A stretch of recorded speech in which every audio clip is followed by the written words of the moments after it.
but I really want to talk about like things that you can take to your team, and they can be keys and they can be habits for whatever zone offense you run. Because maybe you are loaded with guards, maybe you're loaded with bigs. These principles, these concepts are still going to apply regardless of what you run on offense. The first thing I want to talk about is a couple things to do against a 2-3 zone. If you can run it against it, if you can rebound against it, if you can screen it, move it, or drive it, if you can do like two of those things really, really well, it's going to help out your zone offense. So maybe you're an athletic team. Maybe you're like, we're going to hang our hats on running against any zone we see. We're just going to beat it up the floor. Maybe that you just have some size and some, athletes too, and you say, we're going to run and we're going to rebound. All right, those are the two things. We're not going to really worry about this other stuff a ton. We'll screen it a little, but we really want to just beat the zone up the floor, and we want to kill the glass. I've had teams that are more like, we're going to screen it and move it, because we weren't extremely athletic. We could shoot well. We didn't drive well against it, so we couldn't drive it.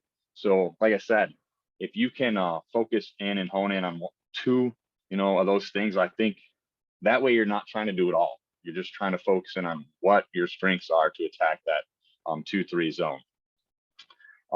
And then next thing is skill development. This is a Coach Kramer quote, and it's, if your X's can't defend and rebound and your O's can't shoot and dribble and pass it, it doesn't matter what you run. So you have to work on skill development, because Coach Kramer can show you stuff, I can show you stuff, but if you don't have that skill development, they're not going to be able to execute it. And that's where Coach Kramer comes in, and he has phenomenal stuff on skill development, on the coach's edge, and just in general. If he's running a clinic, he can kind of tailor it to your needs. I know I had him one year come in and tailor it towards ball pressure, because I knew we needed to work on being able to handle the ball against pressure. So X's and O's.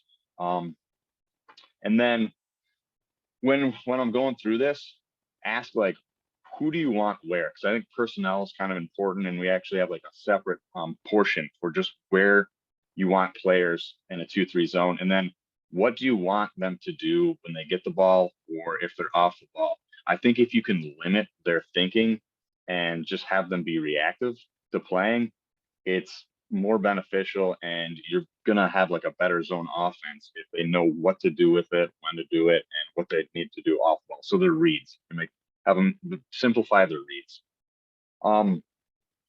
In the package, which I put together for the coaches, here's kind of like the outline that I go over. So I'm going to jump into that, but I don't have time all night to go into detail of everything and show clips of everything. We don't have time. That's why, a package is going to be an hour and a half or so long, maybe even longer.